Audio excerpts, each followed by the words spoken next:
Yes, it's quite an alarming development, the fall of Kunduz. It's something that had happened 5 to 6 years ago, but it was only cleared out after American boots on the ground were deployed and the Taliban were ousted from the city. The idea is that we are waiting for a more stable and consistent strategy, military strategy, to come out from the Afghan government side. The idea is there is an excuse where they have never had to face such an offensive before, and it'll take time for them to settle in. But the more cities that fall, the more difficult it would be to capture them again.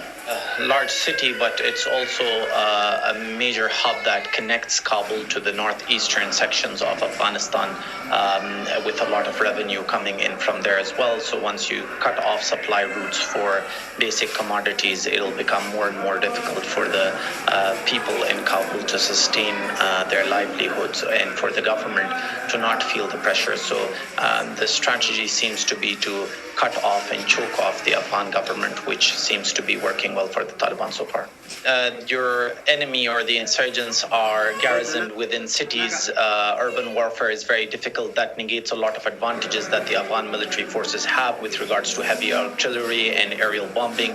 We've seen that every time the Afghan government has attempted aerial bombing of these cities, despite having asked the citizens to vacate and evict the city, the Taliban portray it as a violation of human rights and how citizens have been targeted through these bombings. So it becomes quite messy. The casualties shoot up drastically. The idea is that the insurgents can be indifferent towards the casualties and the collateral damage. However, the Afghan government cannot, which means that they are fighting with one hand tied behind their backs.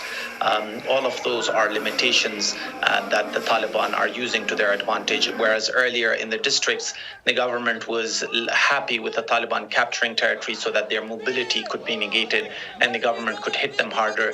Within the urban populations, it's actually a disadvantage to the government to actually go in and fight the Taliban toe-to-toe, alley-to-alley.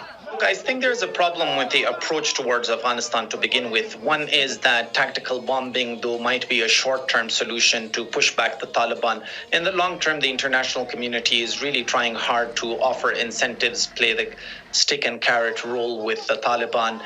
The UN Security Council sort of threatened that the Taliban would become pariahs in the international community if they took over by force. However, I think all of that falls on deaf ears. The Taliban do not seem to be very rational actors. A lot of their behavior on the ground and the way they've conducted themselves in the fighting sort of reinforces the concept of the lack of rationality with regards to their approach. And maybe the sponsors and the states that are supporting Taliban are happier with the Taliban being pariahs, because when they are, that means they are more dependent on their foreign backers, meaning that they will not have their own agency when they come to power as well. All of those are problematic areas that the international community really needs to decide and take a cutthroat decision over. This approach is very passive and it's not getting us anywhere. So the Taliban have had a blatant disregard for rules of engagement, for international humanitarian or international law in general. We've seen them conduct targeted assassinations within Kabul, whereas earlier they would either be silent about it or just claim that they weren't responsible. Now we see them within minutes of attacks claiming those assassinations. We've seen the mass exodus of people from cities. People are leaving their homes.